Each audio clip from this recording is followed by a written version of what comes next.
Assalamualaikum, my dear student of class 8. Hope you all are well. Myself, Imran Ahmed, your science teacher, Cantonment Public School and College, Saidpur. Our today's topic of discussion is classification of invertebrate animals, and I pick this lesson from chapter 1 of class 8 science book. And before going our main discussion, I want to recall your previous knowledge which you acquired in class 6 and 7. According to this knowledge, all you know, in our universe different types of animals are present, different types of organisms, living organisms are present in this world. Okay, so at first, on the basis of differentiation of DNA and RNA, cellular structure, modes of nutrition and other different characteristics, at first scientist R.H. Whittaker in 1969 proposed a 5-kingdom classification, and in this classification the first kingdom is Monera. First one is Monera. Second one is Protista. Third one is fungi. Fourth one is plantae, and fifth one and last one is Animalia. Okay. Later on, this classification first proposed by 1969 by R.H. Whittaker, W-H-I-T-T-A-K-R, Whittaker. Okay. And later on in 1974,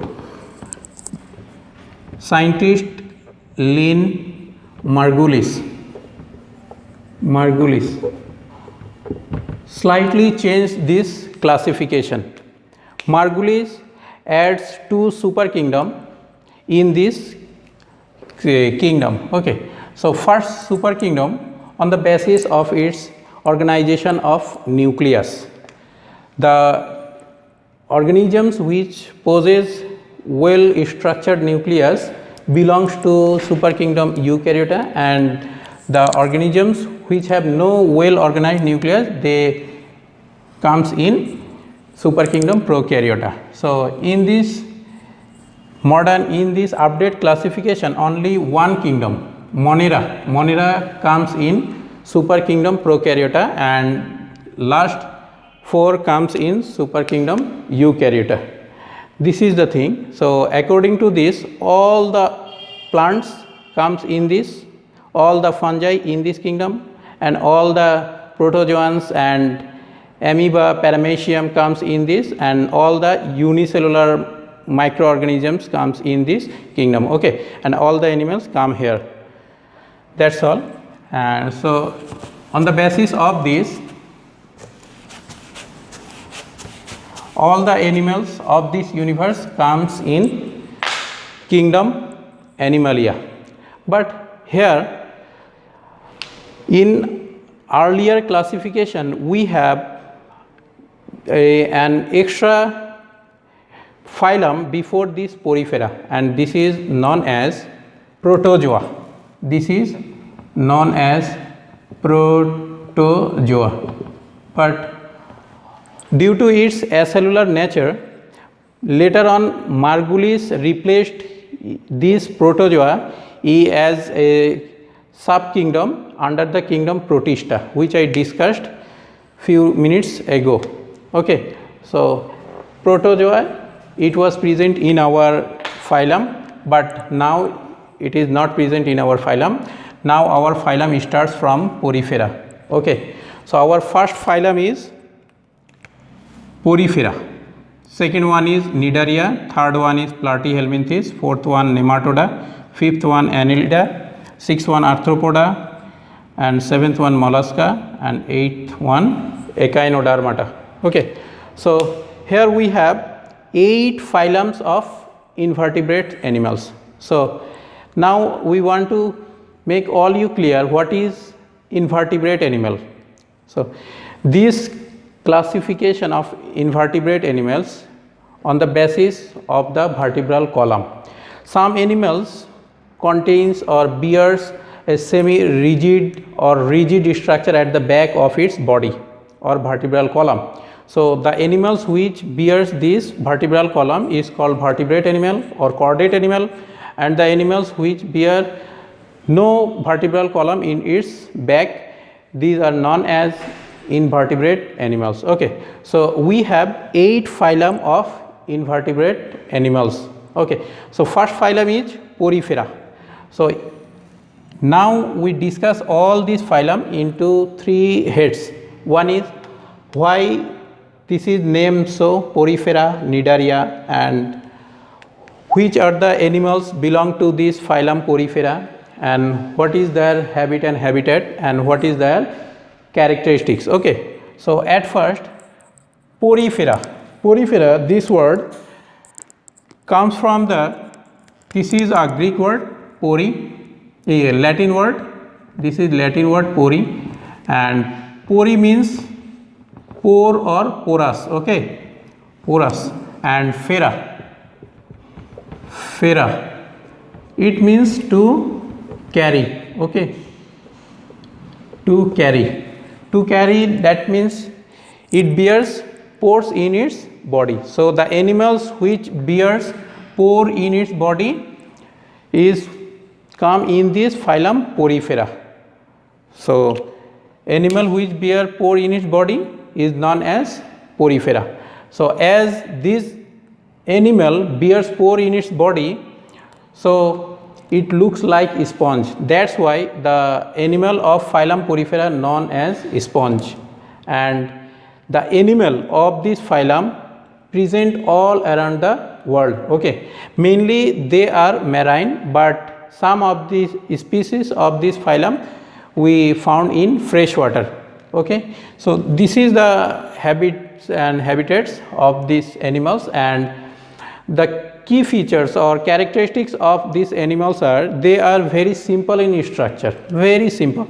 They have no complex tissue organ system in its body. That means they are simplest multicellular organism, animal, and as they bears lots of pore in its body, that's why they known as sponge, and through this pore the food and gaseous exchange take place through aquatic environment to the body of this animal. Okay, so which animals come in this phylum? Okay, so this is the example, the first example of this animal is Spongilla. Second one is Scypha. You can mention different example the animal which belongs to this Porifera, no problem, like Aurelia. We have lots of animals of this phylum. Okay, so and if you want to mention the scientific name of these animals, no problem, these scientific names are highly appreciated in your answer script, so you can use this scientific name. Okay, so here the scientific name of Spongilla is Spongilla locustris, then Scypha gelatinosum. These are the scientific name of these animals of this phylum. Okay, then Cnidaria. Here this is a Greek word, knide, K-N-I-D-E, knide means small spine, and area, area, that means body. Okay, so animal of this phylum bears a small spine in its body.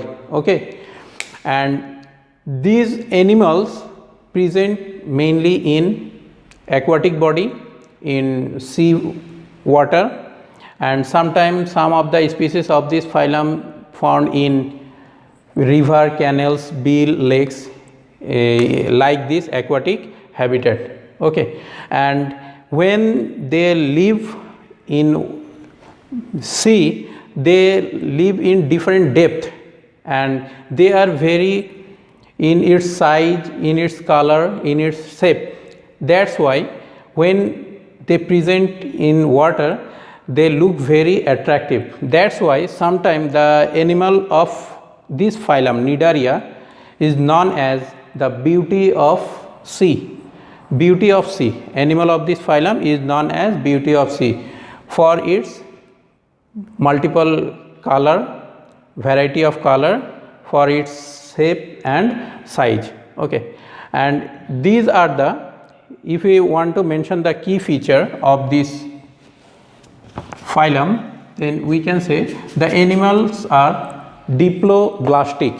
Diploblastic, that means it has two layers in its body. The outer layer is known as ectoderm and the inner layer is known as endoderm, and the cavity between these two layers is known as coelenteron. This coelenteron, sometimes a coelenteron acts as gastrovascular cavity. That means this coelenteron acts as digestive, take part in digestion and circulation. Okay, so the cavity, body cavity is known as coelenteron, and the animal of this phylum bears a special type of cell in its outer layer. This is known as cnidoblast. This is known as cnidoblast. This is a special type of cell. This cell participate in capture of prey, in defense, in locomotion, in different types of activity. Cnidoblast. Okay, and now the example, which animals comes in this phylum Cnidaria. So here the example is Hydra. Then Obelia. If you want to mention the scientific name of Hydra is Hydra vulgaris. Here we have lots of species of Hydra. Hydra vulgaris, Hydra viridis, like this, and Obelia.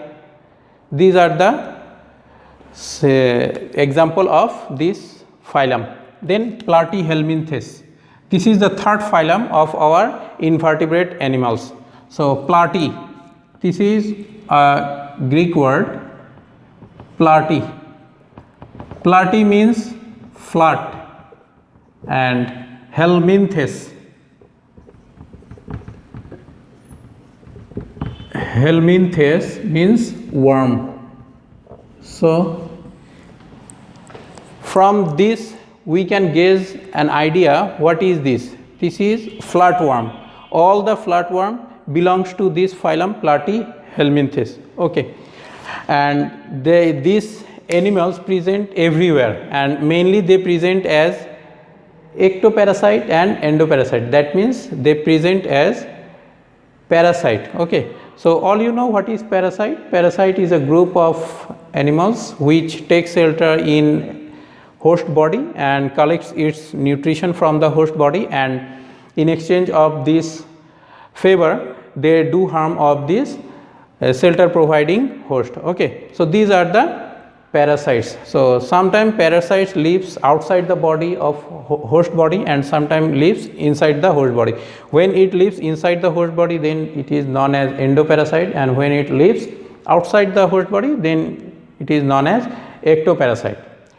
So this is the features, and what are its key features or characteristics. Okay, its body is flat, simply flat, and its body covered by thick cuticle, and they contains incomplete digestive system. That means incomplete animalary canal. That means mouth is present but anus is absent. That's why this is incomplete digestive system, and as they bears incomplete digestive system, that's why it needs some special part to excrete the waste from its body. So in this purpose they use the phlegm cell. Okay, phlegm cell they use for excretion. And Here we have some example of animals of this phylum. The example of this phylum is liver fluke,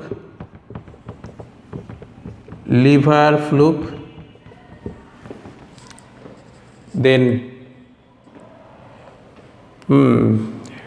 tapeworm.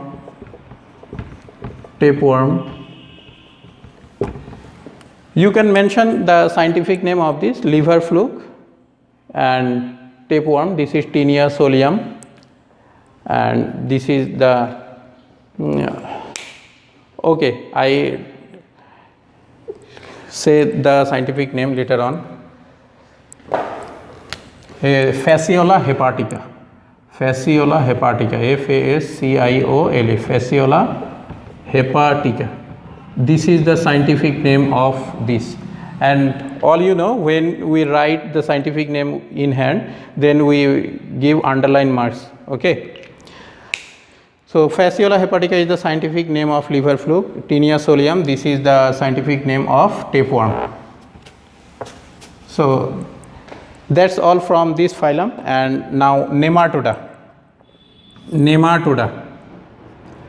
The Greek word nematos. Nematos means thread, thread, thread or round. And ites, nematoda, it comes from ites, it means shape. So the animal of this phylum look like thread. Okay, thread like animals comes in this phylum nematoda, and the animal of this phylum present as endoparasite. They present in intestine and blood of animals. Okay, and here we also have some key features. What are these key features? Its body is tubular. And its body is covered by thick skin, and its digestive system is complete, and its circulatory system is present. These are the key features. So try to remember all these key features. And the example of this phylum is here nematoda. This is the roundworm, and then filaria worm. So these two are the example of this animal belongs to this phylum nematoda. And the fifth phylum is Annelida. This is also comes from the Greek word annulus. Annulus means small ring, and ites means shape. So the animal of this phylum bears a small ring-like structure in its body. Okay, so its body is tubular and segmented. As it bears the ring-like structure, that's why it looks segmented. So it is tubular and segmented, and in this segment, each segment bears the locomotive organ. This locomotive organ is known as a CT, and sometimes in some species this is parapodia. Okay, so CT or parapodia is present in this animal's body in each segment. Okay, and these animals lives in temperate and tropical region all over the world, in temperate and tropical region, and it lives inside the soil. It makes holes in soil and takes shelter in this hole and comes out through this hole. So in this way, hole produced in soil, and very easily the fertilizers, waters get entered the soil. That's why the animal of this phylum known as the Plow of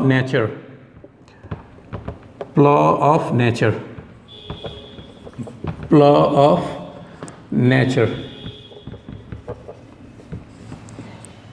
If we mention it in Bengali, then it is Prokritir Langol, law of nature.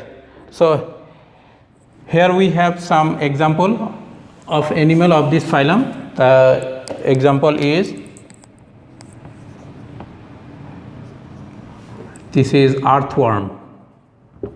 Earthworm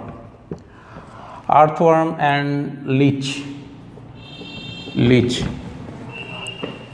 Metaphyre Postuma and Hirudo medicinalis. This is the scientific name of earthworm and leech. You can collect the scientific name from online, from the book of higher classes. You can collect the scientific names. Okay. And then our sixth phylum is Arthropoda. Arthropoda, here Greek word arthros, ARTHROS. Arthros means joints, and podos means leg. So the animal who bears the joint legs, joint appendages, comes in this phylum Arthropoda. And if we consider all the animals of this universe, make a percentage, if all animals make our 100%, then this phylum covers the 65% of animals of this universe. That means this is the largest phylum of animal kingdom, and the animal sample animals present every environment of this universe. Okay, Arthropoda. So what are their key features? Its key features are, they bears joint appendages, and it has compound eyes. As it has compound eyes, that means lots of eyes accumulates in the head of its body, and it bears antenna, and it bears tough exoskeleton in its body, and it also bears the hemocoel. Okay, its body cavity filled with blood, this is known as hemocoel. So these are the key features, and the example of this phylum is cockroach, COCKROACH, cockroach. Then honeybee. Then you can mention crab, you can mention this shrimp, prawn. Cockroach, Periplaneta americana. Honeybee, this is Apis indica. This is the scientific name of these two animals. Now the seventh phylum is mollusca. Greek word molluscus, that means soft body. So the animals which bears soft body within the heart cell comes in this phylum mollusca. So we can guess which is the animal of this phylum. This is simply snail or mussel. In Bangla, this is shamuk jhinuk. Mollusca, a soft body. And what are the habitat of it? It is present everywhere. Mainly it present in in marine water. Okay, sometimes it also found in fresh water, the animal, and its body is very soft body remain inside the hard skeleton, and it bears the muscular foot. This muscular foot helps them to move from one place to another place, and they respirate through its lungs and gills. So that's all the features of this phylum. And the example is snail, SNAIL, snail, and mussel. This is Pila globosa, and this is Ascarius lamellidens. This is the scientific name of this. And our last phylum of this invertebrate animal is Echinodermata. Echinodermata, here this echino is a Greek word. It's echinos. Echinos means spine, and dermata. Derma means skin. So the animal of this phylum bears spine in its skin, and they are completely found in seawater, not in fresh water. All the species of this phylum present in seawater. That means all are marine. Okay, and its key features is its body is divided into 5 equal parts. So that's why we can say this is pentamerous, and tube feet is present. This tube feet helps them to locomote from move from one place to another place. Okay, this is the key features, and its example is, we know, starfish, then sea cucumber. Okay, so this is the example of the animal of this phylum, and that's all from our classification of invertebrate animals. Try to remember this, and all of you go through the classification which is present in your book, and I hope if you can keep in your memory, then you can write all the answer very easily. And that's all for today. If this lecture help you, then our today's lecture become successful. Allah Hafiz.